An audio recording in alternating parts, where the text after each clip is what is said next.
आमदनी अठन्नी खर्चा रुपया, यह कहावत आपने सुनी होगी। अभी के समय पर खेती पर यही हो रहा है। किसान जो पैसा लगा रहे हैं वह उन्हें वापस नहीं हो पा रहा है।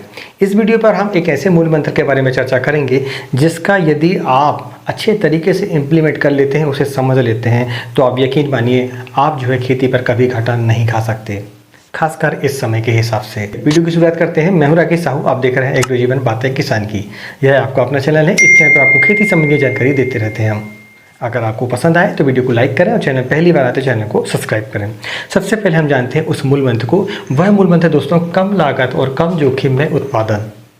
अब इस बात को आप समझें कि यह जो मूल मंत्र है आपकी खेती पर यदि ये फिट हो जाता है, आप इसे अच्छे तरीके से इम्प्लीमेंट कर लेते हैं, तो यकीन मानिए आप कभी भी घाटा नहीं खाएंगे। इस समय के हिसाब से वो समय और था जब हम ज़्यादा लागत लगाते थे और उत्पादन जो है हम ज़्यादा लेते थे और पैसा कमाते थे। अब समय दूसरा हो चुका है। अब ऐसा समय आ चुका है कि हमें लागत कम करनी होगी, जोखिम कम रखना होगा और उत्पादन करना होगा, भले ही थोड़ा कम ही क्यों ना हो। तो जो मुख्य जो पॉइंट है वो है दोस्तों, एक तो है सबसे पहला ये कम लागत, दूसरा है कम जोखिम और तीसरा है उत्पादन।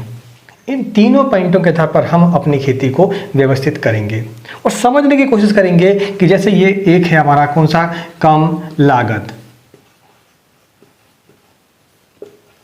सबसे पहले हम इसको समझेंगे, दूसरे पॉइंट पर हम समझेंगे कम जोखिम को और तीसरे पॉइंट पर हम जानेंगे कि उत्पादन हम कैसे बढ़ा सकते हैं और उसका हम लाभ कैसे ले सकते हैं। चलिए सबसे पहले हम जानते हैं कम लागत को। कम लागत यानी कि हम खेती पर जो खर्चे करते हैं वो हम कैसे कट ऑफ कर सकते हैं। तो लागत में यदि हम देखें तो सबसे पहले जो खर्चा आता है हमें वो ज़मीन की तैयारी। ज़मीन की तैयारी में यदि आप देखें तो हमें ट्रैक्टर से जुताई करनी होती है, बेड बनानी होती है, मल्चिंग करनी होती है, ये सारी चीज़ें आती हैं। दूसरा, इस पर हमें बेसल डोज भी डालने होते हैं। तो उन खर्चों को कैसे कम कर सकते हैं, तो उसके लिए दोस्तों बात यह है कि आप ऐसी खाद का इस्तेमाल करें जो कि कम लागत पर ज़्यादा लंबे समय तक उत्पादन हमें दे रही हो। वो खाद है दोस्तों गोबर खाद। आपको ज़्यादा से ज़्यादा जैविक खाद का इस्तेमाल करना पड़ेगा, गोबर खाद का इस्तेमाल करना पड़ेगा। आप जो गोबर खाद डालते हैं वह जो है अगले 3 साल तक कम से कम आपको काम देती है, जबकि आप रासायनिक खाद डालते हैं तो उसका जो परिणाम है आपको महज 2 से 3 महीनों तक ही होता है। इसके बाद फिर से आपको उसमें खाद डालनी पड़ती है। अगली फसल में आपको बेसल डोज देना होता है और वाटर सॉल्युबल खाद को तो अब तो आपको हफ्ते में 2 बार 3 बार तो कम से कम देना होता है। तो आप इस बात को समझें कि हम एक बार लागत लगा रहे हैं खाद पर और आप जो है 3 साल तक उसका बेनिफिट ले रहे हैं यदि आप गोबर खाद का इस्तेमाल कर रहे हैं तो।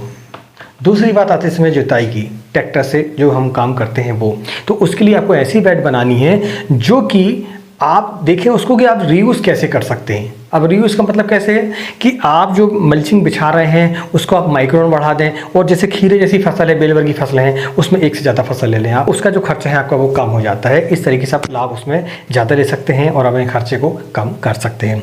दूसरा पॉइंट आता है इसमें नर्सरी या सीड।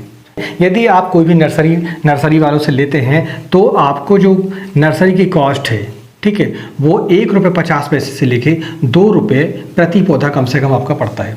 और यदि आप इसी नर्सरी को आप अपने फार्म पर खुद बनाते हैं तो उसका जो खर्चा है बहुत ही कम होता है। सिर्फ 50 पैसे में आपका जो नर्सरी है वो तैयार हो जाता है।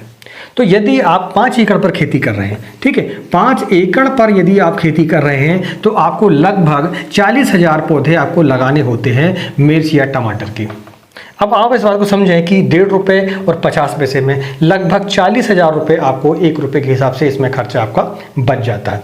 अब इस 40,000 को कम से कम आप जो है 5 एकड़ पर खाद, जुताई वगैरह सब कर सकते हैं यदि आप अपना थोड़ा सा दिमाग लगाएं, थोड़ी सी मेहनत उस पर करें। देखो पौधा तो आप संभालते ही हैं, लेकिन आप नर्सरी भी यदि अपने फार्म पर बना लेते हैं, अब उसके लिए आपको थोड़ा सा सतर्कता बरतनी पड़ती है, कुछ इंतजाम करने होते हैं। जैसे आपको छोटा पॉली हाउस चाहिए रहता है या ग्रीन हाउस चाहिए रहता है। मैंने अपने चैनल पर एक वीडियो बनाया हुआ है, एक नहीं 2 वीडियो बनाए हुए हैं जो कि हमारे मिनी पॉली हाउस के लिए हैं। कम खर्चे पर कैसे आप अपने लोकल वेंडर से और लोकल मार्केट से प्लास्टिक को खरीद कर पॉली हाउस का निर्माण कर सकते हैं, सिर्फ 35 से 40 रुपये स्क्वायर फीट के हिसाब से।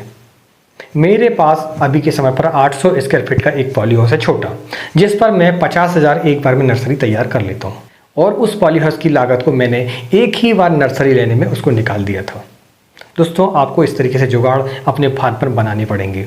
इसके बाद जो अगली लागत हमें आती है वो आती है एक तो दवाओं की और दूसरा आता है लेबर का। ठीक है, लेबर का जो खर्चा है वो आप कैसे कम कर सकते हैं, सबसे पहले हम उसको समझते हैं।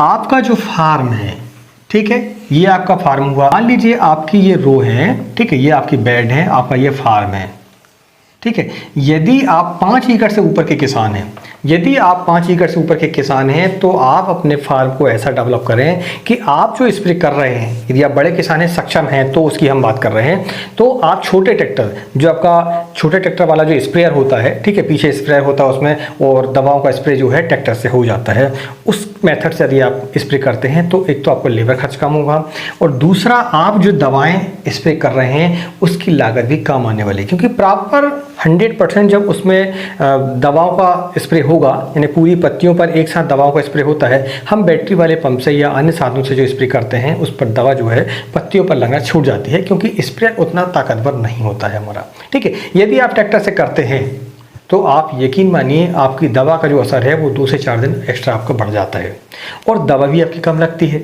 लेबर चार्ज कम लगता है। तो बेड टू बेड है, इसकी दूरी आपको बढ़ानी पड़ेगी, यह जो दूरी है आपको 8 फीट करनी होगी। यह यदि आप 8 फीट कर लेते हैं तो इसके बीच से आपका ट्रैक्टर ऐसा निकल जाता है और दूसरी लाइन से स्प्रे करते हुए ऐसा निकल जाता है। आपको इस तरफ भी आपको खाली जगह छोड़नी होगी ट्रैक्टर के लिए। तो यदि आपके पास बड़ा रकबा है तो फिर आप इस तरीके से अपने फार्म को डेवलप करें और रो टू रो की जो दूरी है वो बढ़ा दें। बीच में आप चाहें तो इसमें रोटावेटर है, छोटा रोटावेटर जो होता है निदाई खुदाई का आप काम कर लेता है वो लेबर का, ठीक है, स्प्रे तो आप कर ही सकते हैं, तो निदाई खुदाई का आपका पैसा बच जाता है। अभी हमने समझा कि हम कैसे अपनी फसल पर लागत को कम कर सकते हैं। अब हम समझते हैं कि फसल पर हम जोखिम कैसे कम कर सकते हैं। अब जोखिम कम करने का सबसे पहला जो पॉइंट आता है वो आता है फसल का चुनाव। आपको ऐसी फसल का चयन करना पड़ेगा जिस पर कि लागत तो कम हो ही, साथ में वह जोखिम भी उसमें कम हो। तो ऐसी फसलों का आपको चयन करना पड़ेगा। जैसे उदाहरण के लिए मान लेते हैं हम कि जैसे टमाटर है, मिर्च है, शिमला मिर्च है, इन पर लागत ज़्यादा आती है और जोखिम भी उतना ही ज़्यादा होता है। इस पर फंगस की समस्या है, इंसेक्ट की बहुत ज़्यादा समस्या है, वायरस आता है, ठीक है। अगर टमाटर में देखें तो अर्ली ब्लाइट, लेट ब्लाइट। आपको मैं ऐसा नहीं कह रहा हूँ कि इन फसलों को ना लगाएं, लेकिन अपने सामर्थ्य के हिसाब से लगाएं। क्या होता है देखा से कि हम जो है टमाटर अगर रेट मिलते हैं तो हम टमाटर को पूरे क्षेत्र पर लगा देते हैं, लेकिन आपको ऐसा बिल्कुल नहीं करना है। आपकी जितनी क्षमता हो रिस्क लेने की, आपको उतना ही काश्त करना है, ठीक है। मान लीजिए आपका 10 एकड़ का प्लाट है, 2 एकड़ पर टमाटर लगा लें आप, बाकी एरिए पर आप दूसरी फसलों को प्राथमिकता दें जिन पर की लागत कम आती है। जैसे आप खीरे की बात करें तो खीरे में क्या होता है, आपकी 35 दिनों में हार्वेस्टिंग अभी चालू हो जाती है। आप जो भी लागत लगाते हैं वो 35 दिन के बाद आपको वापस मिल जाती है। घाटा इतना भी नहीं होता कि आप सहन ना कर पाएँ। अब 35 दिन में बताइए आप सीड के अलावा आप कितने स्प्रे करेंगे, महज 4 से 5, ठीक है। तो इस हिसाब से यदि हम देखें तो हमें लागत इस पर कम तो आती है, साथ में हम इस पर जोखिम भी कम कर सकते हैं। तीसरा पॉइंट है दोस्तों हमारा समय का चुनाव। समय का चुनाव जब भी आप करें किसी भी फसल को लगाने के लिए तो बहुत ही सोच समझ के करें। अगेती लगाने से पहले थोड़ा सोचें इसका जो प्रभाव है वो कैसा होगा। आपने टमाटर मान लीजिए जुलाई के महीने में लगा दिया, मई के महीने में लगा दिया, जून के महीने में लगा दिया, तो आने वाली जो हार्वेस्टिंग है भले ही उसके रेट आपको तेज मिलेंगे, लेकिन उस पर उतना ही जोखिम बढ़ जाता है। आपको ये समझना पड़ेगा कि जब हम टमाटर अर्ली लगाते हैं तो उसमें अर्ली ब्लाइट, लेट ब्लाइट का हमारा जोखिम है वो ज़्यादा हो जाता है। वहीं यदि हम समय से लगाते हैं, जैसे अगस्त के महीने हम टिप्पी करते हैं, तो उस पर जो है खर्चा कम होता है, हमें लागत कम आती है, वहीं मुनाफा भी हमें बढ़ जाता है। वो बढ़ता कैसे, भले ही रेट हमें कम मिलते हैं लेकिन हमारी फसल पर वैसे ही खर्चा कम हुआ। दूसरा उसमें जो हार्वेस्टिंग आती है वो ज़्यादा आती है। जो अगेती वाले किसान हैं वो जो है अगर मान लीजिए 1000 कैरेट टमाटर निकालेंगे तो आपका जो टमाटर है वो लगभग 1500 से 2000 कैरेट निकल जाता है आपका। तो यदि मान लीजिए थोड़े बहुत रेट अगर कम भी हो जाते हैं थोड़ा लेट लगाने में, तो एक तो आपका खर्चा कम हो गया, दूसरा आपका जोखिम कम हो गया, तीसरा आपको हार्वेस्टिंग ज़्यादा मिल गई, उत्पादन ज़्यादा मिल गया, तो फिर आप वहाँ पर मैनेज कर सकते हैं। पॉइंट है आपका संरक्षित खेती। मानो ना मानो आपको अब जो है ओपन फार्मिंग से शिफ्ट होना पड़ेगा संरक्षित खेती पर। धीरे धीरे ही सही मगर आपको परिवर्तन जरूर लाना पड़ेगा। दोस्तों संरक्षित खेती का सबसे बड़ा फायदा ये होता है कि कुछ चीज़ें हमारे हाथ में होती हैं। जैसे बारिश, अगर पॉली हाउस है आपके पास में तो बारिश आपका कवर हो जाता है। दूसरा आप जो है वहाँ पर तापमान को नियंत्रित कर सकते हैं थोड़ा बहुत। तो यदि मान लीजिए आपके पास 10 एकड़ ज़मीन है तो 10 एकड़ पर आप सब्जी की खेती कर रहे हैं तो उस पर 1 एकड़ पर आप पॉली हाउस बनवा लें धीरे धीरे, ठीक है। आपको सरकार भी कुछ मदद करती है उस पर और आपको बैंक भी लोन दे देती है। वैसे भी आप कर्जे में तो हैं ही, एक रिस्क आप उठा के देख सकते हैं, लेकिन सबसे पहले आपको समझना पड़ेगा चीज़ों को। पॉली हाउस के बारे में आपको जानकारी पूरी लेनी पड़ेगी, ठीक है। आपको पहले सब्जी की खेती अगर पॉली हाउस करना है तो पहले आपको प्रशिक्षण लेने की आवश्यकता है। ये नहीं कि पैसे हैं हमारे पास, सीधा पॉली हाउस में हम कूद गए और बाद में पता चला कि हमें करके नहीं आया, तो फिर आपका नुकसान हो जाता है, क्योंकि लागत बहुत जाता है। तो यदि आप जैसे हाई रिस्क जितनी सब्जियाँ हैं, जैसे खीरा है, खीरे पर निश्चित हो जाता है यदि आप पॉली हाउस पर करते हैं तो आपको मुनाफा मिलना ही मिलना निश्चित है। आप ऑफ सीजन पर खेती कर सकते हैं, उस पर ठंड के समय पर कर सकते हैं, बरसात के समय पर जो आप शिमला मिर्च की खेती करते हैं तो उसको आप अगेती लगा लें, तो उस पर इंसेक्ट की जो समस्या है वो कम हो जाती है, ठीक है। पाउडर मिल्डी की समस्या कम हो जाती है, डाउनी मिल्डी की समस्या कम हो जाती है बारिश ना होने के कारण। तो इस तरीके से आपको संरक्षित खेती की तरफ शिफ्ट होना पड़ेगा। जैसे आप अभी जो समय आ रहा है वो जनवरी का महीना आ रहा है, हमारा दिसंबर का महीना आ रहा है, उस समय पर आप जो है लो टनल है ना, क्रॉप कवर जो होते हैं हमारे, या प्लास्टिक सीट है, इनको आप जो है लो टनल के माध्यम से आप उस पर खेती कर सकते हैं। शिमला मिर्च की खेती कर सकते हैं, आप चाहे तो भिंडी वगैरह है, भिंडी वगैरह में अगर आप करते हैं अगेती तो आपको रेट अच्छे मिलते हैं, इंसेक्ट की समस्या भी कम आती है, स्प्रे आपको कम करने होते हैं। तो इस तरह के आप संरक्षित खेती की तरफ जा सकते हैं। तो आप देखेंगे कि आपको जोखिम कम उठाना पड़ेगा। तो ये 2 पॉइंटों को हमने समझ लिया। आप यकीन मानिए आपने इन दोनों पॉइंटों को क्लियर कर लिया तो उत्पादन आपका अच्छा ही रहेगा, और उत्पादन अगर थोड़ा बहुत कम भी हो जाता है तो आपको इसमें मुनाफा मिलेगा ही मिलेगा।